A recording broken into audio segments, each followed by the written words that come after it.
मित्रों, ये तो हम सभी जानते हैं कि मृत्यु लोक पर जन्म लेने वाला कोई भी प्राणी अमर नहीं होता, अर्थात उसे एक ना एक दिन मरना ही होता है। लेकिन क्या आप जानते हैं कि मरने के बाद आत्मा का क्या होता है, या मृत्यु के 24 घंटे के बाद आत्मा अपने घर वापस क्यों आती है और वह कितने दिनों तक अपने घर में रहती है? अगर नहीं जानते तो मैं आपको बता दूं कि इन सभी सवालों का जवाब गरुड़ पुराण में विस्तार से बताया गया, और आज की इस वीडियो में हम आपको यही बताने जा रहे हैं। नमस्कार मित्रों, द डिवाइन टेल्स पर आपका एक बार फिर से स्वागत है। मित्रों, गरुड़ पुराण में बताया गया है कि जब किसी की मृत्यु हो जाती है तो यमराज के दूत उसकी आत्मा को अपने साथ यमलोक ले जाते हैं, जहां उसके पुण्य और पाप कर्म का लेखा जोखा किया जाता है, और फिर 24 घंटे के अंदर यमदूत उस प्राणी की आत्मा को वापस उसके घर छोड़ जाते हैं। यमदूत के द्वारा वापस छोड़ जाने के बाद मृतक की आत्मा अपने परिजनों के बीच ही भटकती रहती है और अपने परिजनों को पुकारती रहती है,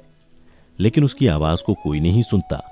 यह देख मृतक की आत्मा बेचैन हो जाती है और जोर जोर से चिल्लाने लगती है, तब भी उसकी आवाज को कोई नहीं सुनता।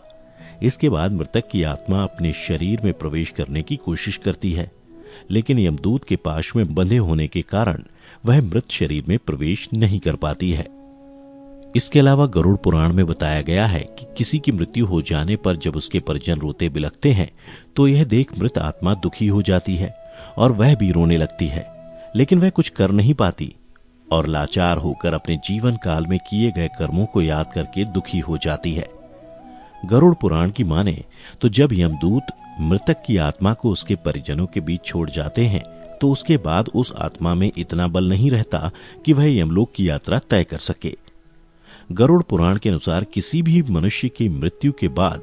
जो 10 दिनों तक पिंडदान किया जाता है,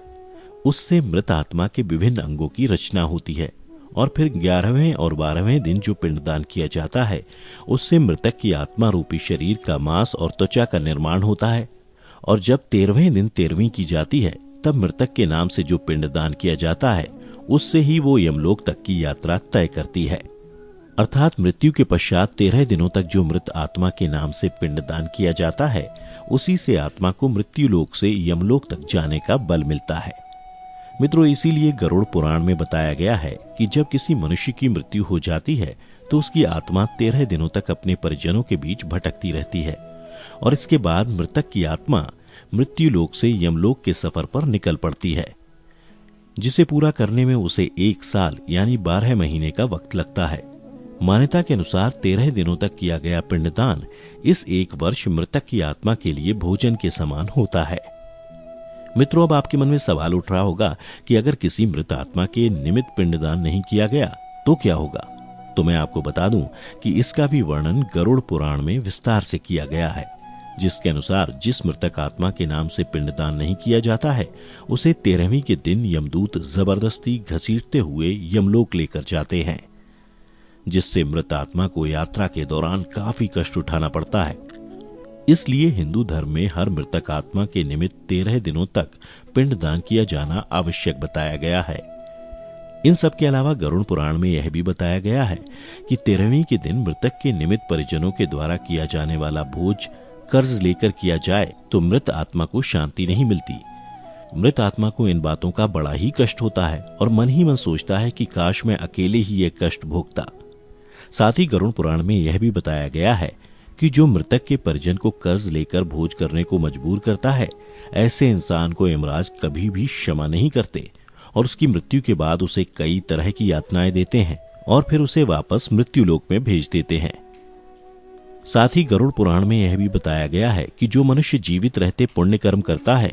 उसे यमदूत मृत्यु के 13 दिनों बाद अपने साथ यमलोक ले जाते हैं, और ऐसी आत्मा को मृत्यु लोक से यमलोक तक जाने वाले मार्ग में किसी भी तरह का कष्ट नहीं झेलना पड़ता।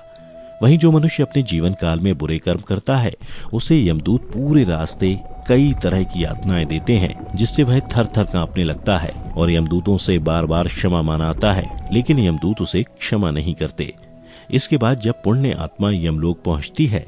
तो यमराज उसे स्वर्गलोक भेज देते हैं, जबकि पापी आत्मा को उसके द्वारा किए गए बुरे कर्मों की सजा भुगतने के लिए नरक भेजते हैं, और सजा पूर्ण होने के बाद वापस ऐसी आत्मा को निम्न योनि में वापस मृत्युलोक भेज देते हैं। तो मित्रों, उम्मीद करता हूं कि आपको समझ में आ गया होगा कि आखिर मृत्यु के 24 घंटे बाद आत्मा अपने घर वापस क्यों आती है। अगर समझ आया हो तो वीडियो को ज्यादा से ज्यादा लाइक और शेयर करें। साथ ही ऐसी ही आध्यात्मिक जानकारी के लिए हमारे चैनल द डिवाइन टेल्स को अभी सब्सक्राइब करें और फेसबुक पर देखने वाले लाइक करें हमारा Facebook page the divine tales Hindi.